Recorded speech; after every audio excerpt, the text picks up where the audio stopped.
Jom tengok rumah corner Semidi dekat Cyberjaya dengan banyak ruang tu buat event. Semidi baru pula tu. Let's go. Inilah dia rumah corner Semidi baru dekat Sejati Lakeside Cyberjaya. Baru literally baru dapat kunci ni. Owner terpaksa jual sebab nak migrate ke overseas. Tapi macam tu lah hidup kan. Kita hanya mampu merancang. Okay, cukup tentang corner, kita tengok rumah pula. Bestnya rumah corner ni, dia bukan betul-betul sebelah jalan. Ada banyak lagi recreational space kat tengah-tengah ni. Best kalau buat event ni. Besar ruang yang kita dapat. Banyak ruang parking, dekat dengan playground. Sepanjang-panjang ni kita boleh buat kemah kalau dapat kau tim dengan jiran belakang lah.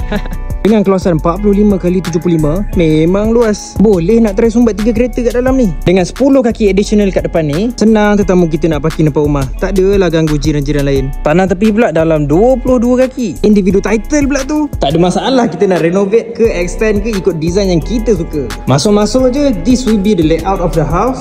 Tile flooring dekat bawah dan laminated flooring untuk tingkat atas. Kat bawah ni pula memang ada satu guest bedroom dengan attached toilet. Design toilet dia OKU friendly dan yang paling penting memang luas boh.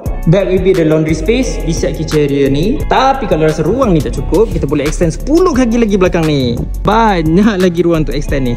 On the first floor pula ada 3 bilik dengan 3 tandas. Bilik 3, bilik 2, master bedroom, lengkap dengan wardrobe area just beside the toilet, dengan view ke arah jiran-jiran, dengan sedikit tasik lah.